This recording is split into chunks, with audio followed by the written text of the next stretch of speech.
Moi, c'est important, ça me fait toujours plaisir de pouvoir participer à ce style d'événement où justement on célèbre, on met en avant les résultats sportifs de la commune. Voilà, moi j'ai grandi dans une petite ville, Marcheprime, sur le bassin d'Arcachon. Et pour moi c'est important parce que moi à mon époque, j'ai pas forcément eu ça étant jeune.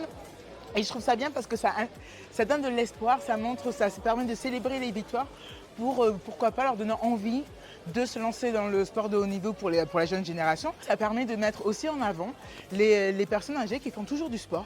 Et ça, je trouve ça génial. De continuer, de se faire plaisir. Moi, mon mot d'ordre, c'est ça. C'est vraiment de se faire plaisir dans sa pratique sportive. C'est ça le plus essentiel. Et après, on verra les résultats. C'est surtout, faites-vous plaisir, éclatez-vous dans votre sport.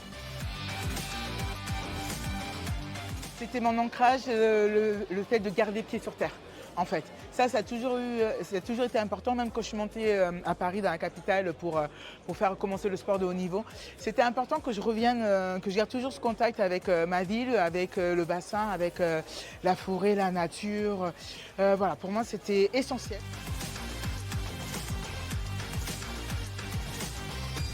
C'est un sujet parce que le sport, on le sait, le sport est émettrice d'émissions carbone.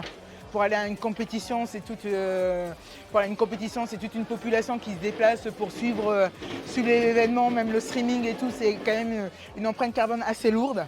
Mais on essaye de sensibiliser au maximum tous les licenciés, tous les participants au développement durable avec mettre du covoiturage, privilégier la mobilité douce quand on peut le faire, le tri sélectif et tout ça. Donc il y a vraiment une sensibilisation parce que dans tous les cas, tous les participants qui participent à une compétition sont aussi des citoyens et à œuvrer au quotidien dans leur vie de tous les jours parce qu'un petit pas, un petit pas, un petit pas, un petit pas, à la fin, ça fait tout un écosystème qui se bat et qui défend le développement durable et pour moi c'est important.